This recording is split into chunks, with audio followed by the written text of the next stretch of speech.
Hey folks, Eric from Hit Subscribe here, and today I am doing yet another installment of the freelancing Q&A series that we do. This week I am plucking something directly from the community. I've been trying to do that a little bit more lately when it's relevant rather than just always relying on the FIFO model of backlog that I have with a lot of those things being old questions from like back in the dead tech days. Anyway, you might not know what I'm talking about, so don't worry about that. But this is something that just came up in the community. I'm not going to read the entirety of the post because it's like 4 paragraphs, it looks like, but the gist of it was this actually was a response to the video I did for YouTube. I'll do a link recently that was about whether consulting would make a good add-on to programming or other forms of like kind of technician labor. The answer to that I had is no, not really. So this question is basically, what do you do when programming morphs into consulting or might ethically require it? This is how the question asker puts it. And the idea is, what happens when you're a programmer and you have a prospect that's asking you to implement something that's maybe a bad idea or that's not really fully baked in their head? They think they need some programming. And then when you're trying to tease out what they want done, they don't have a clear vision for it. He outlines a couple of scenarios here, but in general, I'll just kind of summarize this as saying, what do you do when a client or a prospect comes to you wanting you to do something that you think is a bad idea? So I thought that would be an interesting thing to talk through. I did answer the question in the community. And by the way, I think there's still a link in each one of these descriptions to join the community. If you want, you can participate in the discussion. But I answered it in there, and I'll just kind of walk through what I said. I imagine I'll mostly get this the same 4 days later. I tend to have somewhat consistent opinions and responses to these things, even asked perhaps months apart, but hopefully days apart. So when this comes up, there are two main buckets of response that I would give. And by the way, neither one of them is just kind of going along with what the client asks. Let me actually get that one out of the way first. So that is theoretically something you could do. A client comes to you and says, I want you to, implement this Android application or whatever the case may be. And you're listening and thinking to yourself, yeah, I could do this. It's not going to work. It's not going to make you happy, or you don't have a fully baked idea of what you're trying to do, but sure, I'll punch the clock and start doing stuff and charge you. That is an option. I mean, I guess if you're a little bit ethically challenged or maybe really desperate for money or something, you could do something like that. I do not endorse this. I don't feel that this is the ethical thing to do if you have serious reservations about what the client is trying to do. So yeah, you could go along with it. Yeah, you could shrug and say, whatever, as long as you pay my hourly rate, I don't care. I don't like that approach. It's not a business owner's approach. That's very much a grunt labor employee type of mentality. Like, whatever, as long as your money is green, I don't care. It's not my problem. If you're going to adopt an attitude like that, I would not go into business, basically. It's very short-sighted. It won't go well, so it's not going to mean good things for your practice.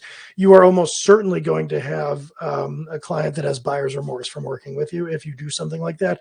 Like, it's unlikely to go well, and so that's going to be somebody who at best keeps their mouth shut about you and maybe even has some bad things to say about you. It's not a good foundation to build a business on, doing things like this. It creates kind of an adversarial relationship with the clients. Now, this isn't to say that, every time there's a mistake, like if a client enlists you to do something you don't know one way or the other, like, sure, I mean, this seems like a fine idea, I'll take your word for it. I view that as a different circumstance. You are not, especially if you're doing like hourly labor as a freelancer, you are not like obligated to know whether something's a good idea or not, especially if the client is more knowledgeable about this than you. So if they're telling you, yeah, I'm going to build this Android app and our sales should go through the roof, and you don't have any reason to think that's not true, and it turns out not to be true, that's not on you. This is a scenario I'm talking about where you have a fairly strong opinion or a knowledge or whatever that what they're asking you to do is a bad idea. It could be done cheaply, or it could be done more cheaply a different way. It isn't worth doing, so on and so forth. The key to this is I'm talking about a scenario where you have either an opinion or a knowledge that they are asking you to do something that is not in their best interest. So with that out of the way, I don't recommend just taking their money to do something that's not in their best interests. So what do I do instead, or what would I recommend doing? And this is the two buckets of possible response here that I will tend to engage. And before diving into that, this comes up a lot. So I spent a lot of years in consulting. So obviously this type of thing would come up probably more with a consultant than with a somebody who's doing like custom app dev or work like labor, because usually as a consultant, I'm kind of being asked to bring them an opinion about what they're doing. And this comes up a lot. It comes up a lot in my travels as a consultant. It comes up a lot during the course of business that we do with Hit Subscribe, especially because increasingly these days, Hit Subscribe is truly a strategy first partner. So we're doing consulting under the Hit Subscribe umbrella. Clients are asking us for strategy and so on and so forth. And that means they're often bringing ideas. I think I should do this, etc. So what I am talking about here isn't just two ideas I have for how to handle this. It is two flavors of how I handle this type of thing on a regular basis, because believe it or not, as a consultant, you do hear some ideas that aren't the best. So let me, I guess, stop with the preceding context and get into it.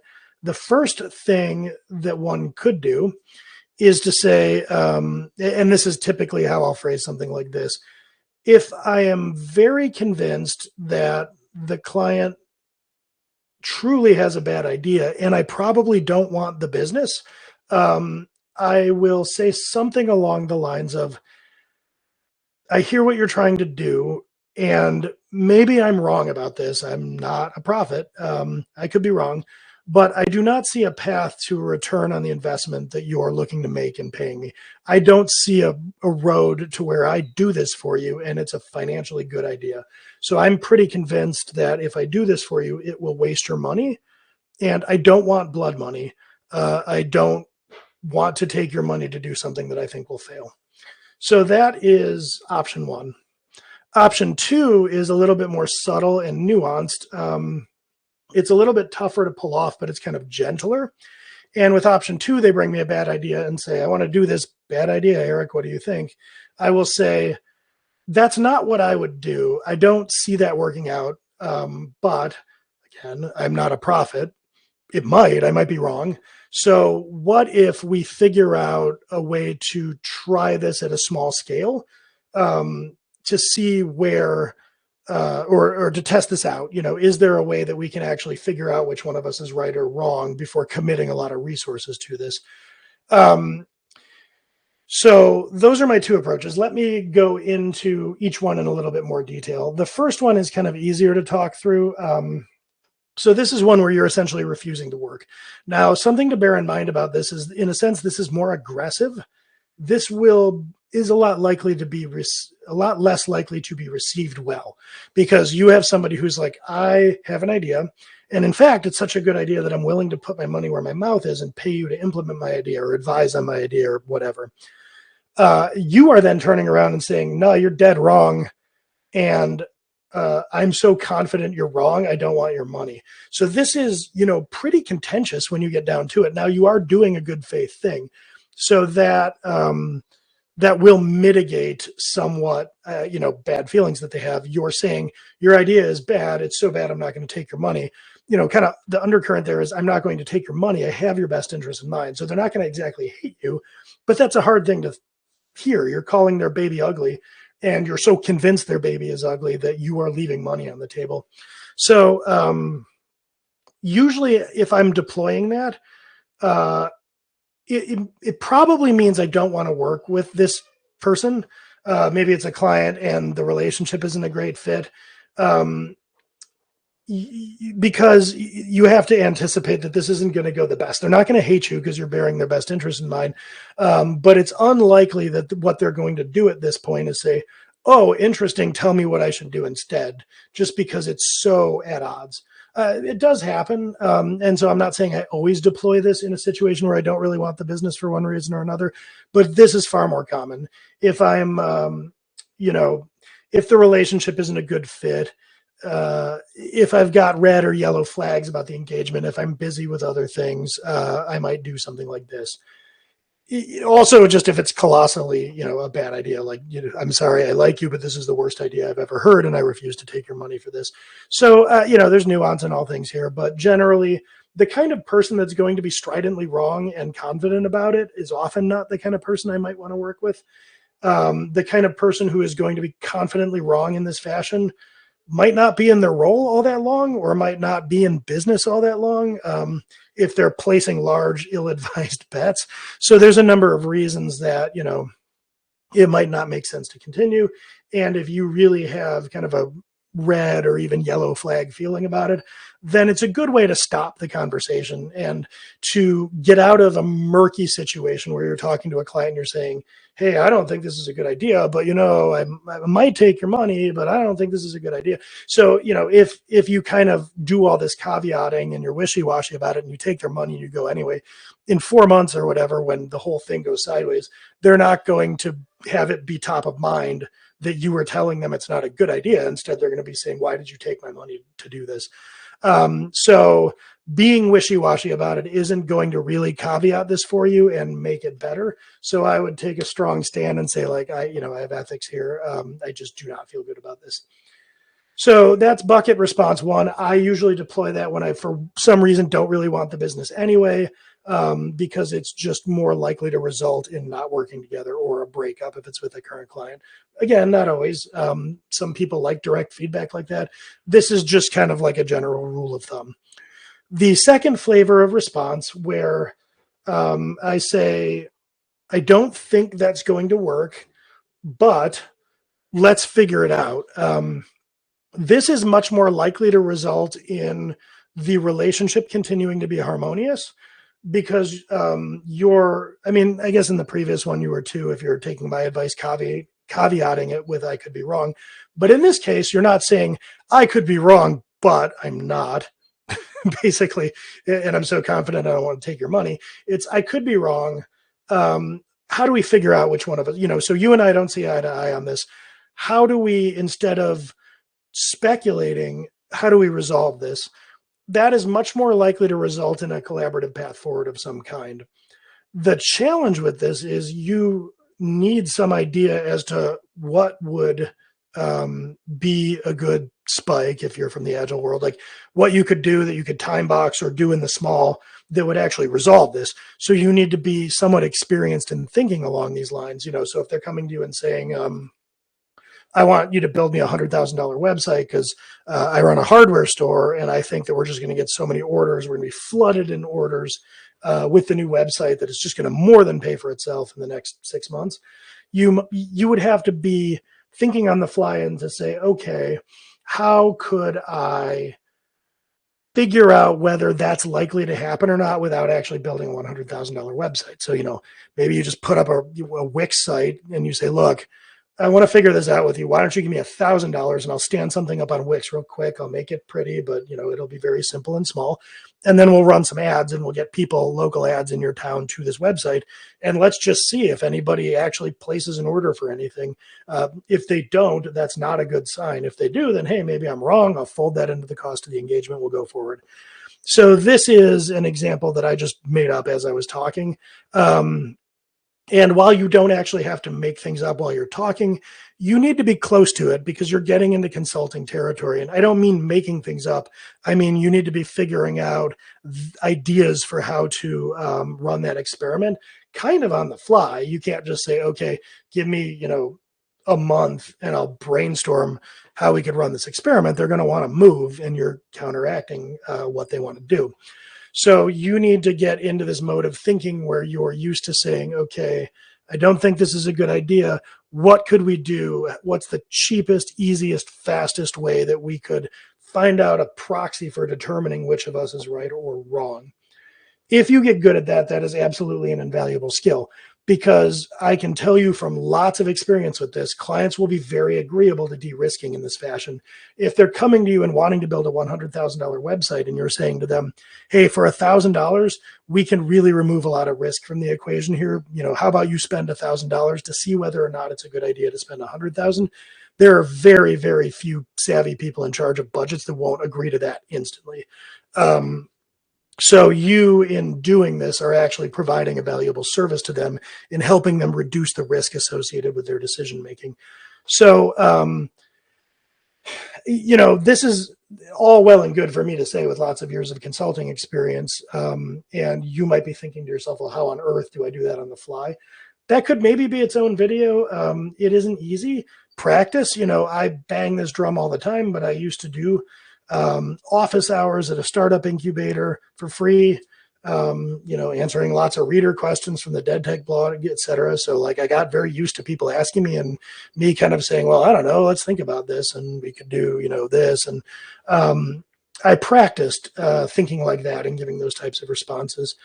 But, short of role play type practice or you devoting, time to donate to startup incubators or whatever, you can also generally, do an exercise where you're looking at, maybe past projects that you've worked on or projects that people have worked on that are large in scope, custom type projects, and then retroactively kind of asking, well, how could one have de-risked this? Was the only way to know if this $100,000 website was going to work to build a $100,000 website? Could you have built a smaller version of it? Could you have recreated its functionality in another medium, and so on and so forth? So actually taking a look at decisions you've made or projects you've worked on in the past and evaluating whether there would have been ways to address and de-risk unknowns on those projects short of actually executing them. You could also, there is kind of there's a book called How to Measure Anything that was interesting. And a lot of it was about what are so-called Fermi problems, which is how many piano tuners are there in Chicago, or how many golf balls could you stuff into an airplane or something. And that style of problem that companies that are cute like to ask in job interviews, it's called a Fermi problem. You can read about it. You can practice that style of reasoning. And that style of reasoning is pretty helpful for thinking on your feet. It basically, the operating hypothesis there that you might think of for a book like that is,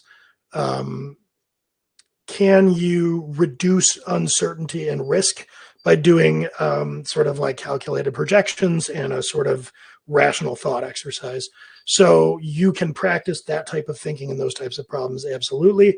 And it will serve you well in general for thinking about how to reduce uncertainty, how to reduce risk, and use admittedly limited data. So if you stand up this Wix website, it's not a perfect proxy for the website you would build.